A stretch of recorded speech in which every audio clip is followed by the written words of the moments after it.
A memory address is just a number. You can think of it as an ID assigned to each byte of the memory space. It starts from 0 and goes up by 1 at a time. The number of digits is vital. It controls how many memory addresses we can generate.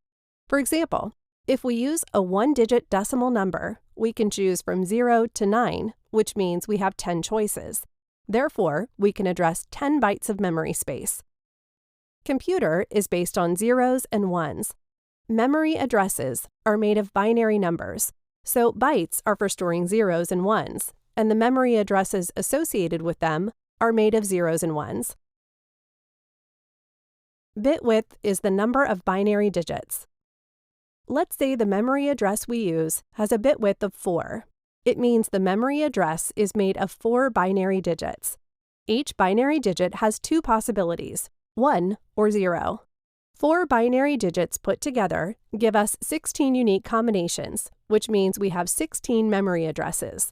One memory address represents 1 byte, so 16 memory addresses represents 16 bytes of memory space.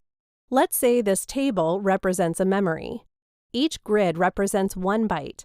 In total, we have 48 bytes. If we manage it using a 4-bit memory address, we can only manage 16 bytes, which means 2/3 of the memory space will be wasted. If we raise the bit width to 5, 2 raised to the 5th is 32. We can manage 32 bytes, which is still not enough. To fully utilize the memory space we have, the address width we need should be at least 6. 2 raised to the 6th is 64, which is bigger than 48. We have more memory addresses than we do memory space. The maximum bit width is controlled by both the CPU and operating system.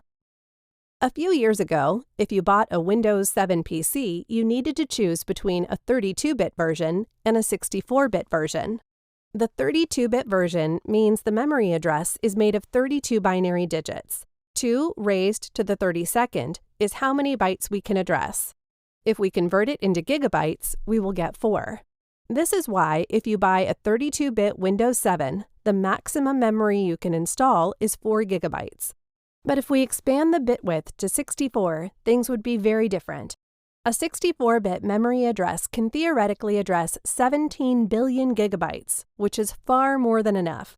The 64-bit Windows and Mac OS limit the maximum memory space to 512 gigabytes.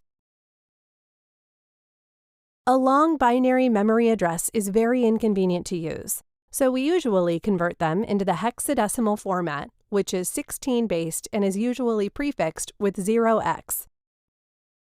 A binary number can only contain 0 and 1. A decimal number can only have single-digit numbers. A hexadecimal number can contain numbers from 0 to 15. Double-digit numbers are represented using letters from A to F. So F represents 15, which is the biggest number in the hexadecimal format.